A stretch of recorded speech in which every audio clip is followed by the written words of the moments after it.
Good morning. আশা করি সবাই ভালো আছো। আলহামদুলিল্লাহ আমিও ভালো আছি। তো আজকে ব্লগটা অনেক ইন্টারেস্ট। তো সকালবেলা উঠলাম, খাওয়া দাওয়া এখনো করি নাই।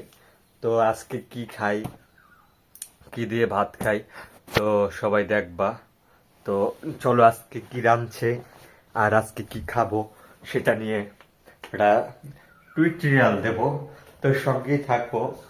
আর এটা হচ্ছে আমার রান্নাঘর। এই তো এই হচ্ছে আমার রান্নাঘরের পরিস্থিতি। আর তরকারি কালকে রাঁধছিলাম, আলু ভাজি, ভাত আছে। ওকে, আলু ভাজি থেকে ঘেরানো আসে না? না, ঠিক আছে, আলু ভাজি।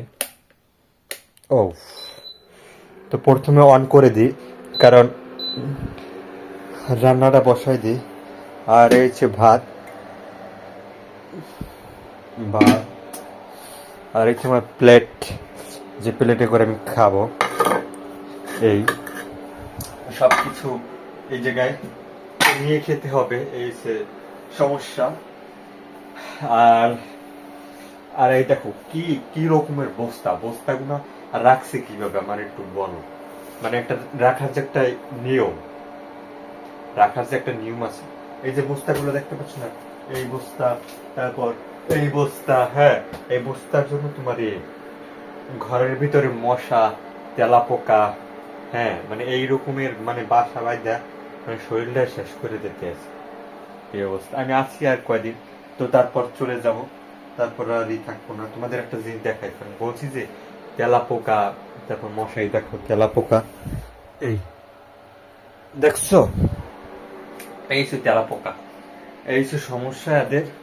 মানে পরিষ্কার পরিচ্ছন্ন ইমানের অঙ্গ, তো তারা বোঝে না এটা ইমানের অঙ্গ না কি। হ্যাঁ, তারপরে এই দেখো এই বাসাটার ভিতরে কি করছে, কি করছে, মানে জঙ্গল। একেবারে এক কথায় বলা যায় যে জঙ্গল।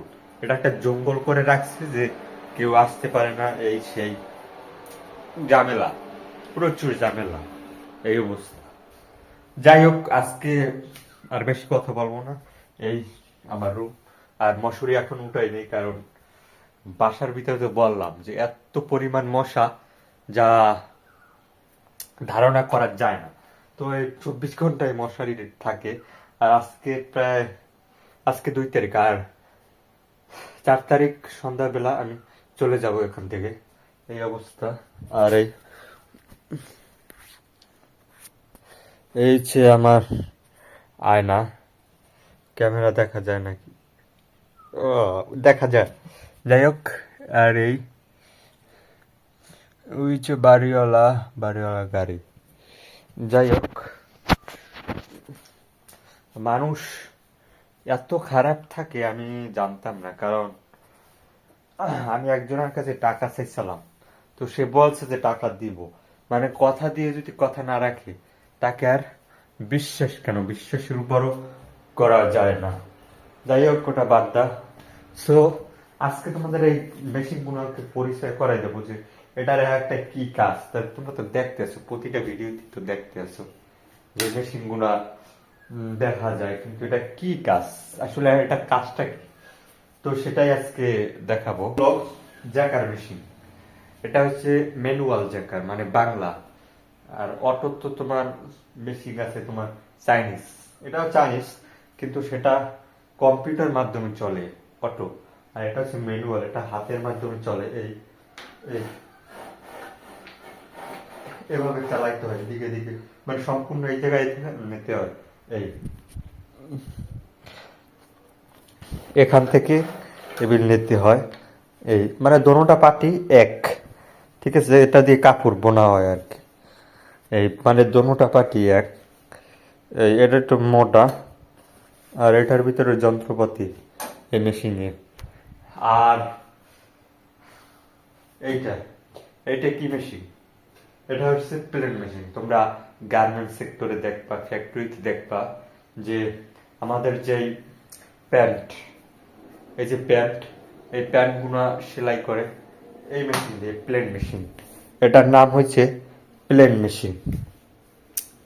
তারপর তারপর একটা মেশিন দেখায়, এটা হলো লিঙ্কিং মেশিন। এটা হলো লিঙ্কিং মেশিন। আমি বলতে পারছি লিঙ্কিং মেশিনের কোনো মেশিনই তো দেখতে পাচ্ছি না। তো এটার মেশিন খোলা হয়েছে, এই জায়গায় রাখা হয়েছে। এই মেশিনগুলো খুললে এই জায়গায় রাখা হয়েছে, মানে এটা ধারালো। আর এটা দিয়ে তোমার লিঙ্কিনের কাজ হলো যে সোয়েটার আছে না, সোয়েটারগুলো বোনা হয়, যে শীতের পোশাক এগুলো সেলাই করা হয়। যাই হোক, তো অবশেষে একটা মেশিন, এটা হচ্ছে ওভারলক। আমরা যে প্যান্ট সেলাই করি না, প্যান্ট পরি, তো সেই প্যান্টের সেলাই করা হয় মোটা কায়দায় ওভারলক।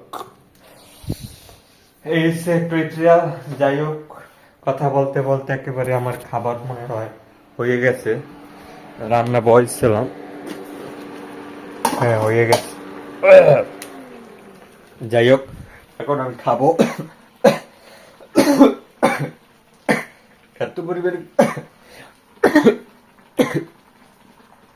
দোয়ায় কাশায়, ঠিক আছে, পরে আমি কথা বলতেছি।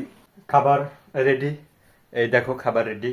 তো এখন খাবো, খাওয়া দাওয়া শেষ করে তারপর আবার ঘুমাবো, মানে অফিস তো নাই, তা আবার ঘুমাবো। তো এই ছিল আজকের ব্লগ। তো আজকের ব্লগটা যদি তোমাদের ভালো লাগে তো লাইক কমেন্ট শেয়ার করো। তো বাই।